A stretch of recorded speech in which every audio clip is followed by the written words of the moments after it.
Welcome, everyone, to the Thresholds of Reality, the podcast where we explore unexplained and mysterious events, phenomena, and legends. Today, we are joined by Nicki Ojeda, a tarot card reader and guest on multiple podcasts, and she runs Tarot with Tatiara. And please join us as we explore the edges of the unknown.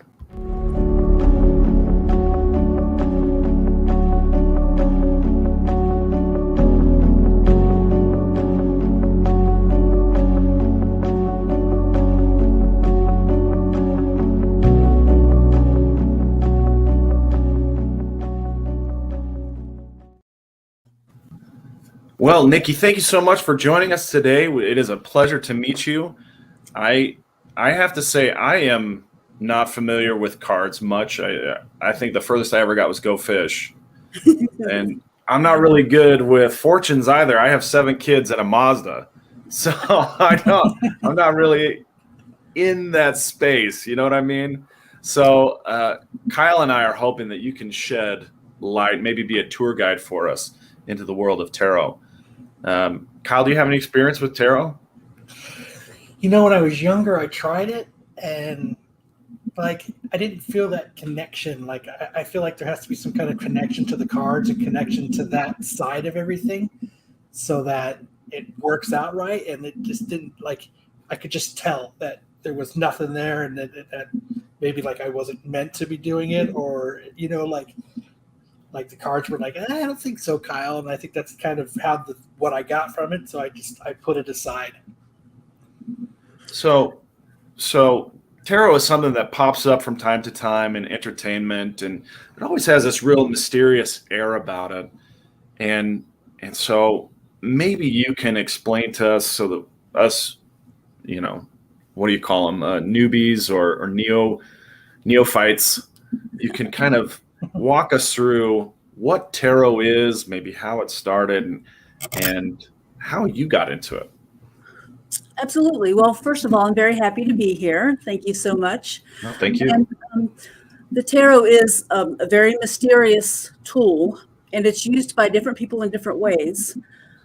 The earliest known cards that we have are from the 13th century in France. There are many stories, legends, and myths about them coming to Europe via the gypsies.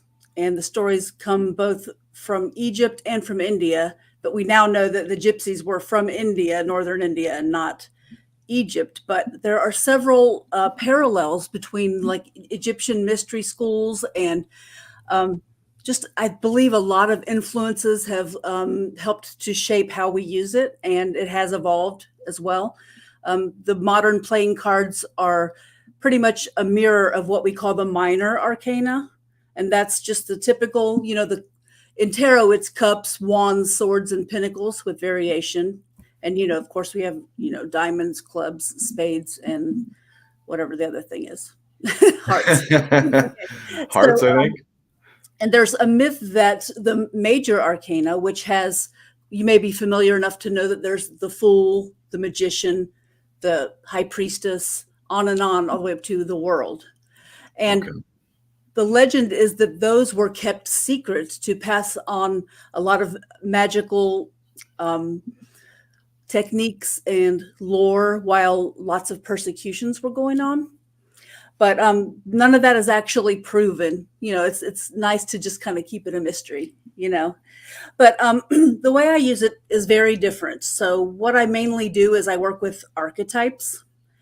And archetypes is a very big word, and it encompasses a lot of different things. Filmmakers use it to talk about tropes, and psychologists use it to talk about every spectrum of the human consciousness and experience. Sure. And so if you've heard of Joseph Campbell, The Hero's Journey at all? Oh, yeah. Okay, so basically that monomyth is contained in the major arcana of the tarot cards, starting from the Fool to the Magician all the way up to the World. And then it goes back to the Fool again as the return.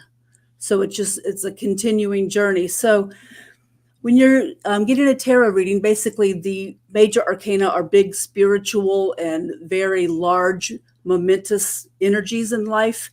And in the spread, the minor arcana are more like day-to-day things and how they all interact. So I work with people to go deep and uncover their unconscious patterns.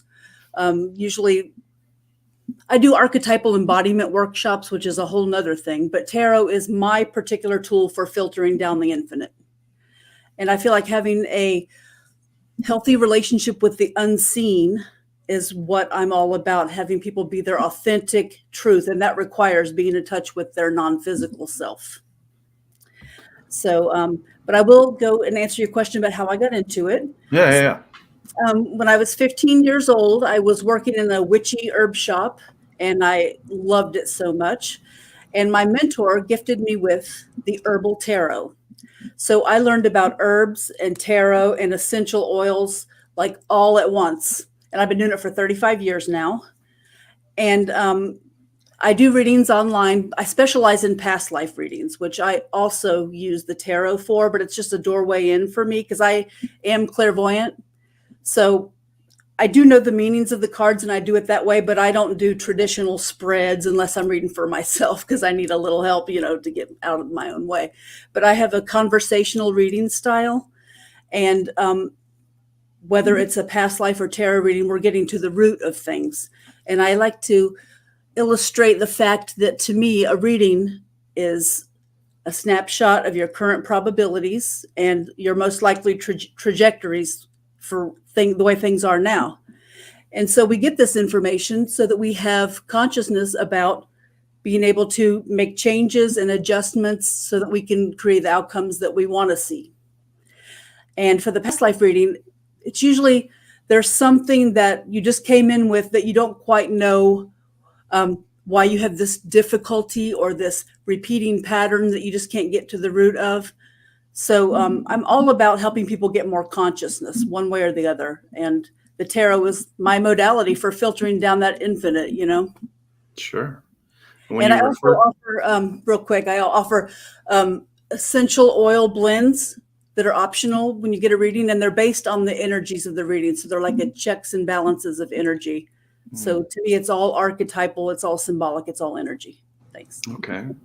How does that work? Like, so as you're doing it, you feel the energy, so you know what oils and what everything that to. So do you is it something that you open up so that you can smell it and the person doing it can smell it, or is it something that goes that keeps the energies going as you continue through your reading? Right. Well, I have been working with it so long that I automatically know what oils go with what. So I see a reading holographically as well. Like all the cards affect everything else. So you have this full snapshot. And that snapshot can show, and I do intuit it as well, what energies need a little push and which ones are excessive. And so essential oils have the same symbolic energy, just like astrology and everything else. It's something where humans have named it all, but these energies are really there, and so I've learned how to tap into essential oils and herbs to help assist. The person still has to do the work though. It's not, I'm not gonna say it's not magic, but it's not magic like that. Yeah. I feel like I'm still trying to grasp the basics here. What are the different cards in the tarot deck? What do they mean? Sure. What are the archetypes that you're drawing on? Sure. Okay, well, I'll start with the simplest part first. So, like I said, we have diamonds, hearts, clubs, and spades in the traditional playing cards. So in the tarot, the diamonds are pentacles, and that's usually the earth element in every way.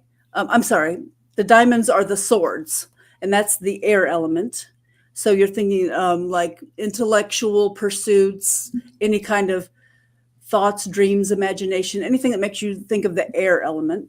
Hearts are cups, and that's the water element, emotion and the things that matter to us, and then we have spades are akin to pentacles, which is the earth element, our physical world, our health, our finances, things of that nature.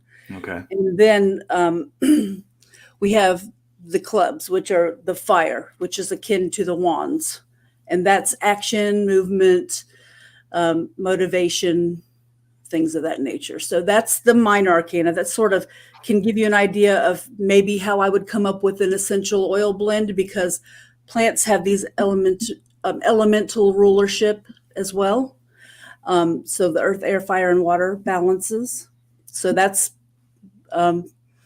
one way of doing it. And now with the major arcana, so putting it into words might be kind of difficult, but you might say, okay, so the first card is 0. It's not 1. It's 0, and it's the Fool. And it doesn't really mean a fool as in someone who's a buffoon. It means someone who's at the beginning of a journey. You know, they are a neophyte. They are like me. They're on the first step on the path, you know. And the Magician is the next card, and that's when the Magician on his table in the card has the cup, the pentacle, the sword, and the wand, and those represent the 4 elements. And he has the lemniscate above his head, which is the 8 on its side infinity sign. And so the Magician then is going to take that higher part of himself and utilize it when combining elements. And it's just like a macrocosmic metaphor for living life. You know, so it's like we have to combine all these different elements. Well, he's doing it with consciousness. And so then you have the high priestess, the high priest. It's just different states of consciousness that humans go through, whether it's male or female on the card. It just basically it tends to be where the female cards refer to the depths of being, and the male cards tend to refer to the heights for the most part. And I know it's all rather complicated, but it is kind of beyond words, you know. Like you have the chariot, that just means like something is pulling you forward and you have to take the reins or you'll be dragged. You know, there's just like all kinds of different ways of putting it, but really the cards inform each other. Where they're placed makes a difference in what the meaning of the card is. So how many total cards are there in the major arcana? In the major arcana, well, altogether there's 78. And so there's 56. No, there's 22. Sorry, math. 22 in the major. Yeah. Okay. And then when you do a reading, how many of those cards are you drawing to complete the reading? Or is there no set value? You just keep pulling them until you feel like you've reached an endpoint? So this is where I'm different than a lot of tarot readers. So before I even know what the querent, that's the one asking the question, is the querent. The one giving the reading is the diviner. So I don't let the querent give me any clues about what they're looking for insight about. And then I draw my 3 cards. And those 3 cards are for my doorway in. And I go from there. And usually those 3 cards tend to be very informative to the querent. Like, you know, lots of times it blows their mind. And then I give them the option of, you know, asking for specific insight, or I just keep going. And I usually, my readings are a half an hour long, but they usually go a little longer. If, you know, it is pretty much, I keep drawing cards until it feels like all the insight and stories being given. Until you've squeezed all the juice out of those cards. We'll keep pulling cards until we get every last drop. Right. Yeah. So how does being a clairvoyant help you with this, doing a tarot card reading? Because, you know, not everybody who does this is actually a clairvoyant. So how is that like, that makes you a step above that, you know? Right. Well, some people refer to it a gift, but it really isn't. It's a proclivity, and we all have that proclivity, but I have had training to work and develop mine. And I did have a lot of, you know, experiences as a child. And I just believe your circumstances can inform whether or not you touch into that at all. Some people just, you know, don't. Well, I did, just because of where I was in life. And I feel that the fact that I do that, it's just totally different how the cards show their meaning to me. And for example, I don't try to, but during past life readings, sometimes a spirit from that person's former life or even someone they know who died will come forth. And I don't claim to be a medium per se, though I've had several experiences. They just happen. I don't make them happen, So though I've had several medium experiences, I don't consider myself a medium in the sense of someone who talks to spirits of the dead, but yet they come forth sometimes and they'll give the person a message. I mean, it has happened so many times, but it's not every time. So that's one way I have a very good relationship to the unseen, and that I believe skepticism is very, very, very healthy. And I had to go through my own and trust myself. And while I don't call on spirits per se, I do have like spirit guides and guardians that help me translate. Help me get my ego out of the way and just talk. So that's another type of clairvoyance. And, I've done readings for people who are atheists, and they understand that the symbology still works, even if you don't think of it in terms of divine or whatever. The fact is there's still a higher part of ourself, a better part of ourself, unconscious, conscious, all these things come into play, even if you don't think of it in those terms, because we, as humans, we are part of this collective unconsciousness from all the experiences that we've ever had. And so a card will speak on a certain level, and then when you learn how to see and feel energies, more like feel energies, it translates in a certain way, like symbolically. It's very beyond words. Well, I think you're doing a great job. Thanks. So you mentioned that you're connecting to the infinite or the unseen, the unknown. How did you discover that you had those proclivities, as you said? How did you come across that? Well, I was always drawn to the mystical as a child. I've always been drawn to nature, although I'm not like into camping, maybe glamping, but nature speaks to me, but I'm not an outdoorsy type of person at all. So, but just being out in nature and having those experiences of the beauty was something like I could tell I was enjoying it in a different way than other kids. And then I did have my first past life memory when I was 5 years old. I know exactly when it was because the cover of King Tut was on National Geographic and in the dentist office. And my mom and I were looking at it and I started crying. I was like, it's all broken now. And I was like inconsolable. And my family was very Christian, not in the most enlightened way, and just really tried to stamp all that out, but it wasn't going to be stamped out, because some people are here for a reason, and I'm here to push boundaries. I'm here to help people be their truest truth without all that crap that doesn't serve on top of their psyche. So that was like my doorway into knowing that I do see things differently, and. Is it all right if I ask what that past life experience was about? You said it was all broken. Do you recall what that experience was, what it was from? Right. I mean, just looking at the pictures of the tombs and the temples, and I was distraught that was all crumbling and ruined. It's kind of hard to remember exactly what I was thinking when I was 5 years old, but I remember, Sure. I said, remember, I was trying to say, I said, remember, Mom, when that was something? And she's just like, okay, and pat me on the head, and I'd had a couple more too, but then it wasn't really until much later, like 15 was just like a turnaround for me, but I just kept being drawn to the mystical. I mean, like I listened to Ronnie James Dio, like circles and rings, dragons and kings. And I'm like, oh yeah, that's it. So, that was another way that led me on my path, being drawn to things of a sword and sorcery nature, and I worked at the Renaissance Festival and just all these things wove together. And, I'm a pagan, I'm a witch, I've been Wiccan, I'm kind of all of it, but I also draw on many other things, and it's just by me having to fight to be my truth. I'm very honed in on helping other people do the same. So that's how that's fascinating. That is absolutely fascinating. So how you said you will do readings for yourself. How often do you do your own readings?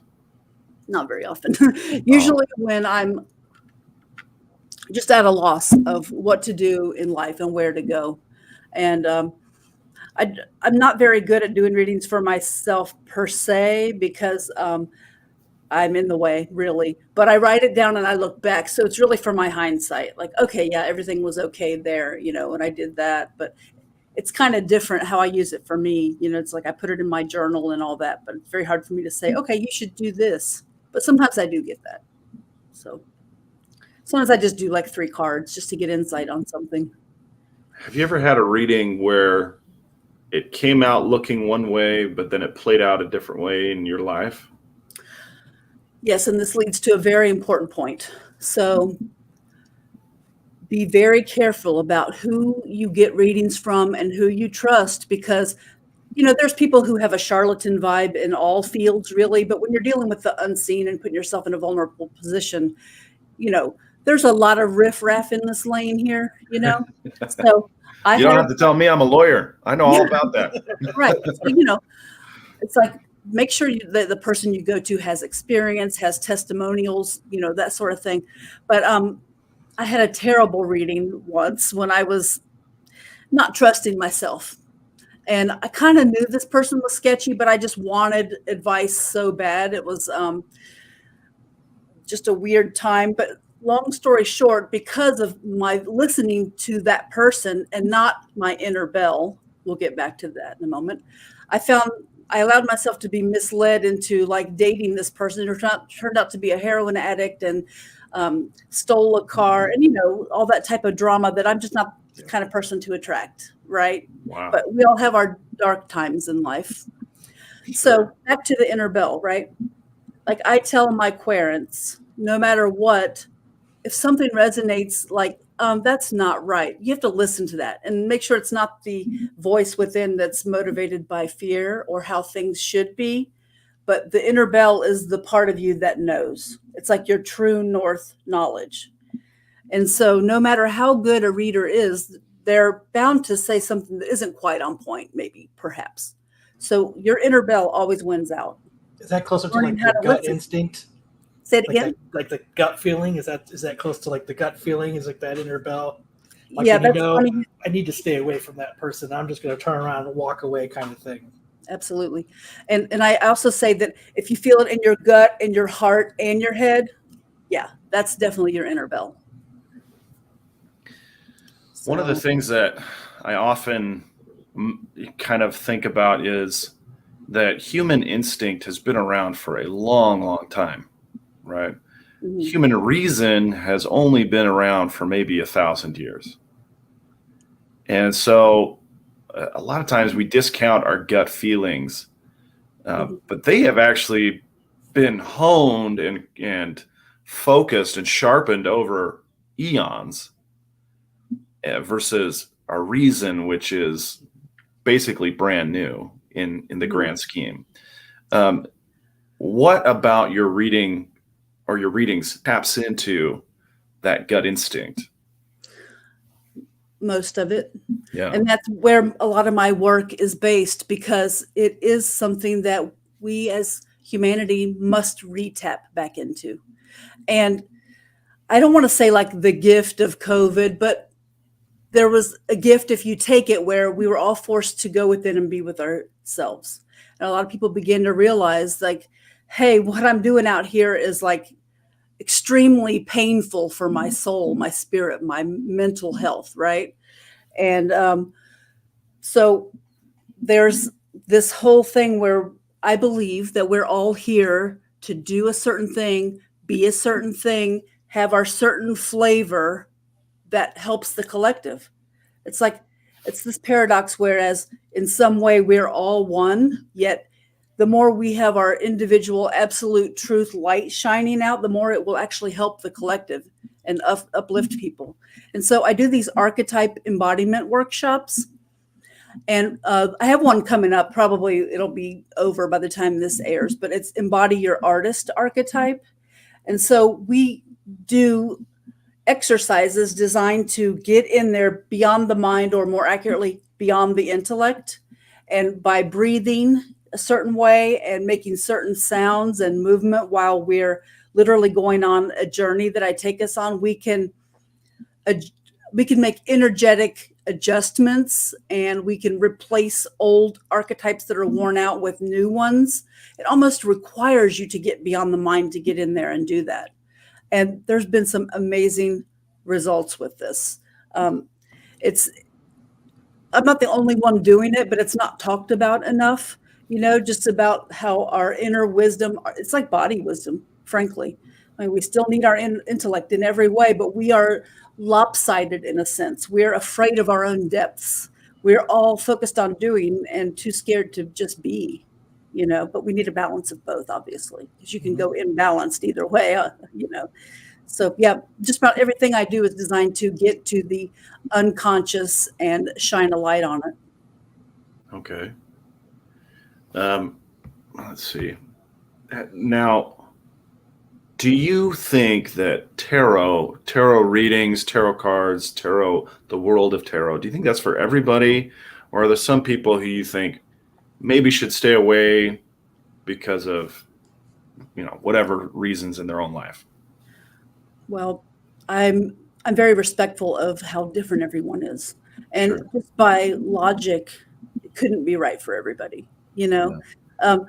I would say before you discount it, make sure that it's not just some religious grandma's voice in your head telling you, just make sure you're clear on you.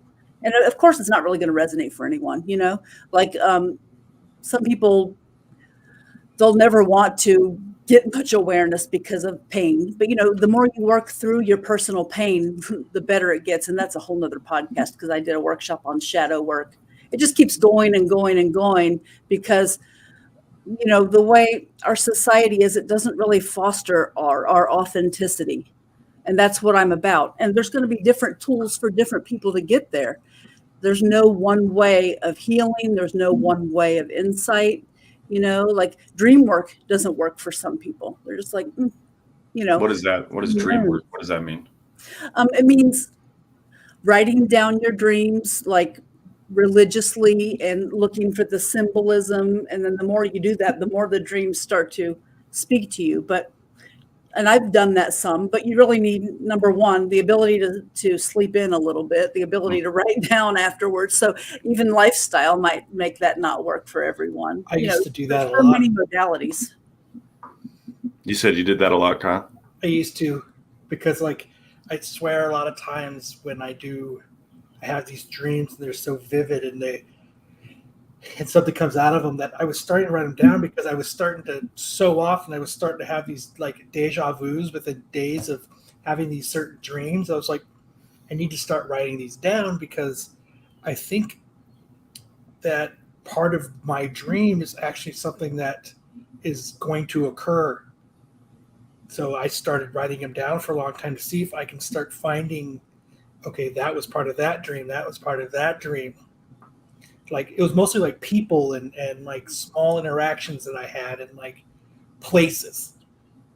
And so I started trying to remember and write it down as much as I could remember it to see. And there was times where like, I did kind of dream about this place, even though I've never been here. So I think that is something that people should tap into a little bit more, probably guided right. Yeah. So did you ever find yourself in like the same house or like a house that never seems to end or anything like that? Mm-hmm. With secret rooms or like, oh, I'm here where I've always been, yet here's this whole nother room. Well, Yep. basically, usually I don't so much go for dream symbols because they're so based on your own associations and experiences. However, a house is almost always a symbol of your own psyche. And so I found myself dreaming about, houses. And when I would learn new things, I would find secret rooms. And I had one dream that was scary where I found a basement inside a basement inside a basement, and it was during a time where I was dealing with like some childhood trauma that I had to process. We all have stuff like that in one way or another. And we're designed to gloss that over. And I feel like looking at dreams is one way that you can sort of work with your symbology, but that wouldn't be for everybody. And some people would need someone to talk to for sure. Mm-hmm.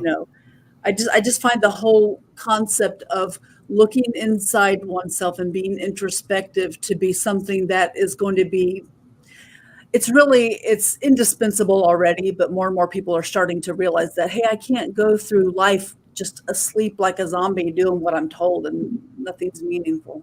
It's sad, Yeah. and I'm here to fix that. I'm here to fix it. Yeah, I'm hearing you use a lot of words that I hear psychologists say, like shadow, like motivational stuff. How much of these terminologies or phrases are borrowed from psychology, or is it vice versa, where psychology is borrowing from the Well, mystical to explain the psyche? well, I have to admit, I started reading Carl Jung at 10 years old.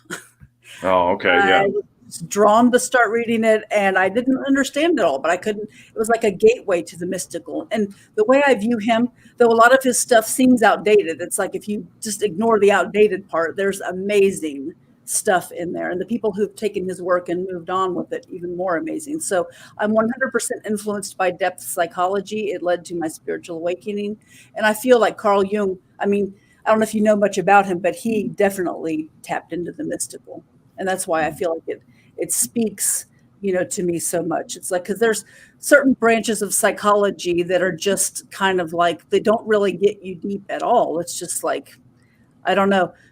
Put it this way, there's certain human experiences that just re-talking about them actually can re-traumatize you. And it's not where the therapy lies. You've got to go deep into the unconscious. It's sort of, there's modalities and exercises where you can rewire your deepest wiring, but it's not like easy. It's always a process. It's always a journey. And I would just advise anyone who starts on either a depth psychological or spiritual path, just don't stop, because you'll have to go through some dark places to get to, some leveling up. Just don't stop. Don't get off that path that speaks to you. So one of the things that has kind of struck me lately on my own spiritual journey is the prevalence of maybe genetics or heredity in our own life experiences. Like, for example, I had an experience where I got angry and I flipped off my dad accidentally, trying to flip off my brother, and he got mad at me. And then my dad, after he cooled down, he told me about an experience where the same thing, he did the exact same thing to his father accidentally. And then I was reading like a family history or a journal of my grandfather, and a very similar experience happened to my grandfather where he accidentally upset his father.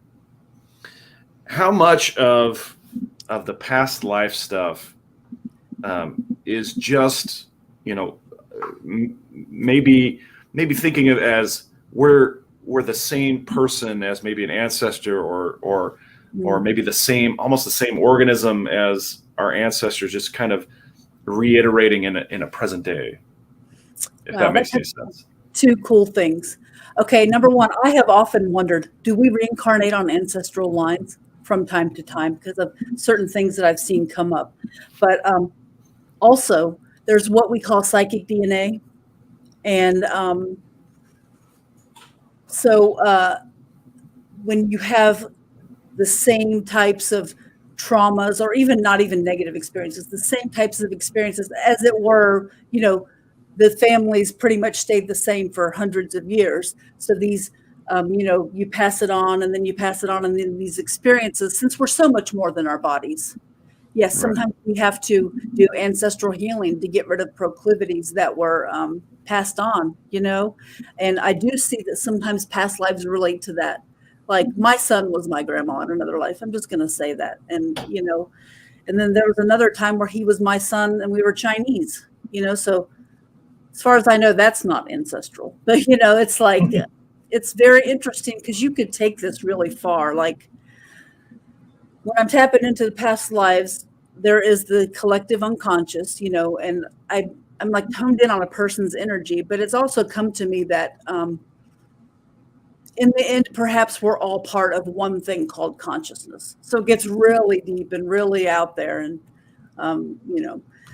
almost beyond words to consider, thinking about the many different things that influence our psyche, our mentality, our talents, proclivities, and personality, and everything. So I believe that we have soul contracts that we're here to fulfill, like just certain things that we are here to do. Now, certain things are set in stone, like the family we're born in, our race and stuff like that. But there's all these other things that are not manifested that like I've always felt like I was supposed to lead people back to their truth, or for a while I've known that, but I never knew how. And there's many different ways that could manifest. And that's one of the things that I help people with in the readings.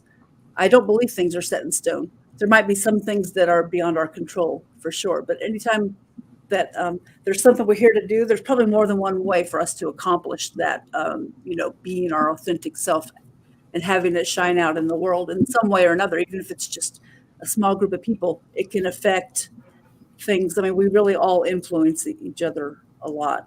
So being our truth is very important, and people are starting to see that more and more. So excellent. Yeah, I think that fits really well with what I was trying to explore there. But when you said we're all part of the same consciousness, it reminds me of a theory that someone had laid out, that just like all physical particles, electrons and atoms are resonances of these electron fields or whatever, consciousness itself is a field, and each individual consciousness is a resonance of that field. Do you give any credence to that? yeah, it does resonate for me, because I mean, the science of tomorrow is the magic of today, and the magic of yesterday is the science of today. And while there's some things we can't grasp, it is obvious that we all have some sort of consciousness that we are all doing this thing together. I mean, it's really magical. It's like we're fractal stars, made out of mud, but we have like this magic light, for lack of a better term. It's very mystical, really, and mysterious. Yeah. Mystery. Let's see. So I think you have been on podcasts before. Tell me about your project, Tarot with Tatiara. Okay. So I've been at this for 35 years, but I haven't been online until 2020 with it because of necessity. And it turned out to help me get my clients from all over the world, because I was in the sisterhood circle group also online. And it just led to me reading cards for people in Belgium and Greece and Italy, UK, and Australia. So I offer my tarot readings or past life readings via Zoom. And I tap in with the person. I usually have them tell me when to stop. I'm running my hands over for the first 3 cards. And after that, I just pull them. And then, you can just go up on my website, tarotwithtatiara.com, and you can schedule your reading right there, tarot or past life. Then once you do that, you have the option of whether or not you'd like the essential oil, based on that. A lot of people do, but some people can't breathe essential oils. So it's not for everybody. Yeah, my mom does a little bit of the essential oils, and she's also a very spiritual woman. But maybe she could have used some training in it, because she put peppermint on my brother-in-law's lip one time, and it just like swelled up like this. He looked like he got stung by a hive of bees.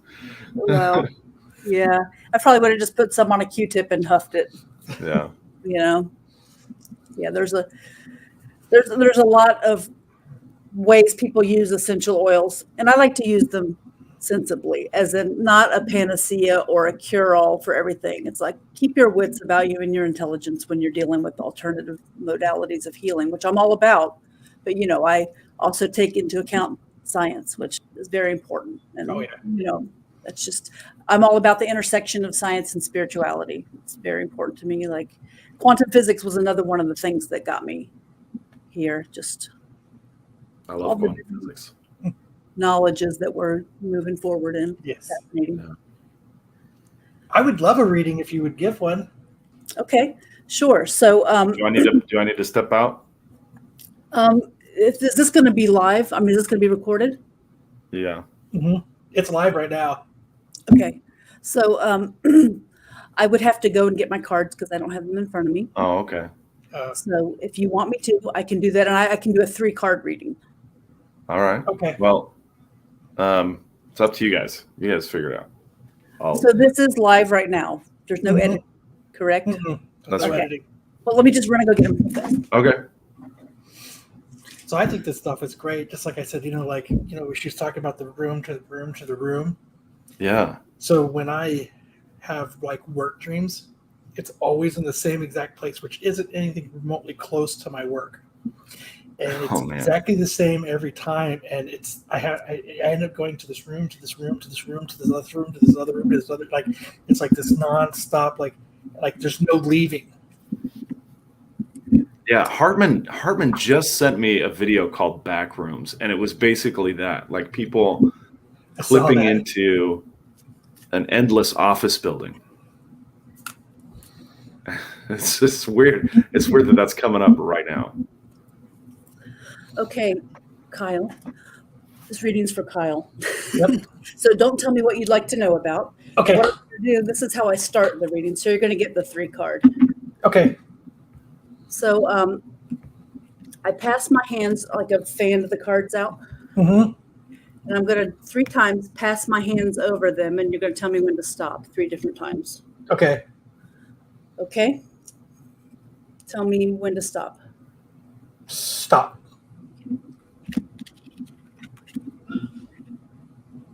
And again.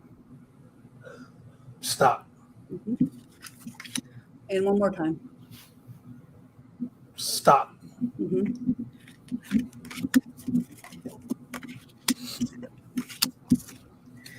Okay, so there's a project that really wants to come to fruition. It really wants to be born into the world, something that you, it's like a creation, something that is all about you. It's like giving birth to an idea, but you feel maybe like a beginner at this, or you're like, you kind of have to deal with not knowing what you're doing for a while. You have to deal with being uncomfortable with the unknown. It's just part of the process. And then when the time comes, you're going to have to seize the day and make a move. There's going to come a time where you're not going to want to overthink and second guess. You're just going to get that. If you get that yes, say yes and move forward with it, because it's like an opportunity it's something that's you have been either wanting to do or you've put some energy toward it. It's like in a gestation mode right now. And it wants to be birthed. It's going to, but it's all about you having to be comfortable with the unknown and trusting yourself when the time comes to make the right move and just kind of take a risk. It might be risky or it might be uncomfortable or you don't know if it's safe or secure, but yet it's the thing that you have to do. And it's in process now. And you're on the beginnings of the path. But all right. You're not a master yet, but you will be. You just have to trust it. So that's what I got from that. Now, if you want, you can ask me a question about insight, and I will draw 3 of my other cards just for, I feel like it. A question, what? If you want to ask me a particular question, you don't have to, but I want to draw 3 more of my archetype cards. Let me see. No pressure. Hold on. Yeah, I had to. Hold on. Let's see. Especially if this speaks to anything in particular to you. If you want to know specifics or hone in on it in any way. Yeah, actually, yeah. Like the something close to like the future of my work, what I should be working, like if I'm in the right path of life of what I should be doing. Does that make sense? Mm-hmm.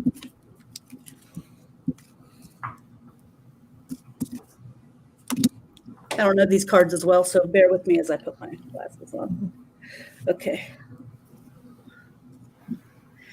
Well, it looks like you are, okay, so whether you are or not, being true to yourself is showing up here is important. And you have this card called Anima Mundi, which I love that. It means the soul of the world. Mm-hmm. And it means that the more you take in that soulful feeling, the more authentic you are. And then it's like it's just going to flow. I feel like, you have the river, you have the one Anima Mundi in the river.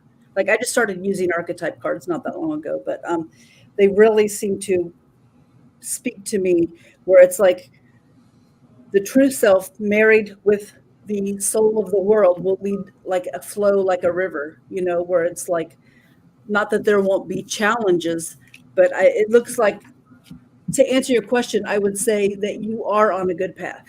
I would say that without going into a half-hour reading, but that's what I get. Nice. By the way, when I get bad cards, I don't sugarcoat. I do try to frame them I try to, not so much. I never tell anyone to do this, but it's, you may want to look at this or this area, balance that. I always try to offer hope or assistance or some sort of solution toward, working it out, whatever said scary card may be. Well, how do you feel about that, Kyle?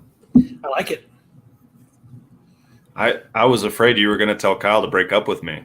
This is not the podcast you need to be on, Kyle. I just picked it up and it was the devil. So keep partying, but not too much. Okay. Well, that is amazing. So it really is. So do you have any other questions about that, Kyle, about your reading? No, it's pretty. I mean, it's you delivered it in a way that it makes sense. Like I don't even need like further explanation, which I think is awesome because it didn't sound like interpretable. Yeah, it sounded like yeah, you pretty much said you're on the right path. So I didn't tell you a path. I didn't tell you it was good or bad or rocky or anything for you to say that. So yeah. I think that's great. I mean, rarely is there ever a path without challenges. That's the right one. But yep. Yeah, I feel like there's a flow. There's a energetic flow that trust and that willingness and curiosity to be uncomfortable during this next manifestation period. That'll give you a little bit of an insight, a little bit of a heads up that Yeah, now I know something. Now I know to pay attention more. Yeah, and it's okay to suck at something at first. It really is. Sometimes you have to embrace the suck.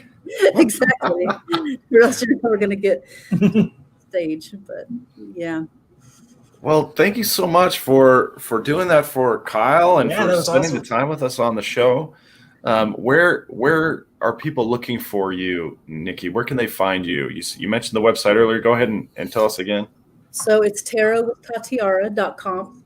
And then I have a link tree on there that, has my Facebook, Instagram, workshops, podcasts, and other media. I'm going to pull that website up here in just a second. Yeah, and then you can schedule reading right there. And, I would like to offer a little coupon code for the listeners to get $10 off. You can enter that. Just a little gift because I'm happy to be here too. And the code is Spellcast, all one word. Spellcast, all lowercase? It is uppercase, but I don't think it matters in the coupon code from what I've noticed. So, just a little offering to keep it going because I love what I do and I love being able to talk about it because it's like, I like touching other people's lives because I always learn something too. I always get some kind of, way of seeing it as well as far as how other people view what I do. People are more open than they would have been 20 years ago for sure. Mm-hmm. Yeah, absolutely.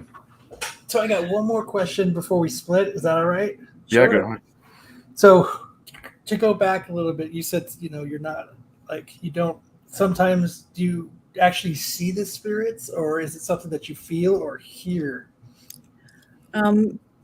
It is more like I feel, and yes, I am clairaudient, so I often hear it, but then I kind of see it, but not like in front of me, more like I see it like when you're reading an awesome novel and you're not thinking, you start to see. Like, because I see like the kid from The Sixth Sense. Mm-hmm. Mm-hmm. That's how I see spirits. Wow, that's great. Sometimes. Yeah. Sometimes it's really scary. Yeah. You know, like, and that's why I was asking that, because I'm like I wonder what happened. I wonder what in your mind triggers that a person would be able to see stuff like that. Yeah, I know it makes you wonder if some of that is genetic, but I do believe that we all have the proclivities to be more psychic. I just feel like our culture and our society kind of shut those doors, you know. Mm-hmm. It's just the way So if it's, you keep your mind closed to it, then it's off. yeah. Because you might not want to be a factory worker if you see the big picture, right? Oops, Yep. am I getting subversive? Yeah. Well, like I said, my mom has always been really spiritual, and she I would say she communes with spirits from time to time. She had a son, my brother, who died as an infant, and she sees him from time to time. I have never myself had experiences like that. Not that I discount them, or I just don't think I'm the type of person that has those. Right. And I have sought them, I have looked for them. I guess the closest I've got to a premonition is like Kyle was talking about with dreams. I do have deja vu from time to time, but for the most part, my third eye has remained shut. So Yeah. Well, that's like my brother. He's the same way. He's like all into it, but he's like, I just want to see what you're doing. And I tell him, we talk about meditation, and I do meditate every day, but sometimes meditation can simply be sitting by yourself with no distractions. Mm-hmm. Just focus right here and like breathe right there.